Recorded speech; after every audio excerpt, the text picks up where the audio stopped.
Welcome all. In the last video, we have seen series and parallel resistor. One key point for you, we can have a combination in which resistances are neither in series nor in parallel. So don't have a misconception that if you see any circuit, then resistances are always are either in series or in parallel. We can have a combination in which the resistances can be neither in series and neither in parallel. So just look at this circuit. So you may say that this 1 ohm and 2 ohm are in series. No, this 1 ohm current, whatever current is flowing through this 1 ohm, it is divided into 2 ohm and 3 ohm. So 1 ohm and 2 ohm, in 1 ohm and 2 ohm, same current is not flowing. That's why they are not in series. Again, they are not sharing the exclusively branch. This 3 ohm is also sharing the branch. That's why this 1 ohm and 2 ohm are not in series.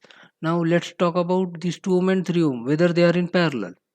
No, they are sharing only one same node, but they are not sharing the other same node. This 2 ohm node is here over here, and this 3 ohm node is over here. They are not sharing the same node uh, over here.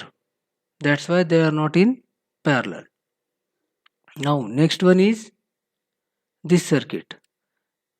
Okay, so just look at the resistor combinations. These, you may say that these 3 ohm and 5 ohm are parallel. No, because these 3 ohm and 5 ohm are sharing one same node over here, but they are not sharing the other same node.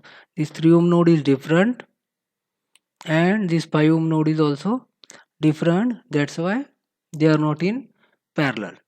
Then you may say that this 4 ohm and 5 ohm are in series. No, this 4 ohm current, whatever current is coming from this 4 ohm, that is different from 5 ohm current, because you can see here this 4 ohm current and this 5 ohm current will be different because of this 3 ampere source. So these 4 ohm and 5 ohm are not in series. Okay, so always use the use the correct concept.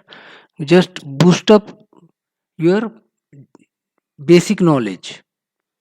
So if your basics are good, you will not find any difficulty. Okay.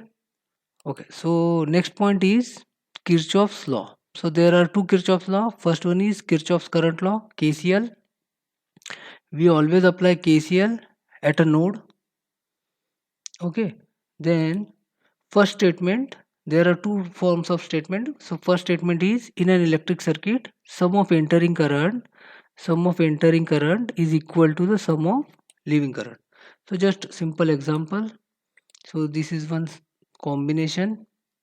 So entering current are I1 and I4. So sum of I1 and I4, that means I1 plus I4, and it is same as sum of leaving current. So leaving current are I2 and I3. So I1 plus I4 is equal to I2 plus I3. So this is one form of KCL. Second form of KCL is, in an electric circuit, the algebraic sum of all branch current leaving the node is 0. So what we are considering, that all currents are leaving current and their sum is 0. What is our assumption in second case? That all the branch currents are leaving current and their current sum addition is, algebraic sum is 0. But in this case, if any of the current is incoming current, so we have to consider, instead of incoming, we have to consider as leaving current. So here, as you can see here, I1 is the incoming current or entering current. So what will be leaving current? Minus I1. Okay, so again this I4 is the incoming current. So what will be the leaving current? Minus I4. Minus I4. Okay, so according to second statement, the algebraic sum of all branch current leaving the node is 0. So I1, even though it is entering, so leaving current will be minus I1. This I2 is already leaving current, so plus I2. This I3 is already leaving current, so plus I3. This I4 is the incoming current, so leaving current will be minus I4. and their algebraic sum is 0, equal to 0. Then just look at this first example. Here 6 ampere and 2 ampere are the incoming current, so 6 plus 2 equal to 8, and these 3 and 5 are the leaving current, so 5 plus 3 is also equal to 8. So here Kirchhoff's current law is valid, so this is a valid node and valid circuit. Now second case, so 1 ampere and 5 ampere are the incoming current, so 1 plus 5, these 2 ampere and 3 ampere are the leaving current, so 2 plus 3 is 5 and 1 plus 5 is 6, so 6 is not equal to 5, 6 is not equal to 5, that means it is violating our Kirchhoff's law. So such type of circuit is impossible, this case is impossible, this thing is never possible. Always any node must satisfy the Kirchhoff's current law.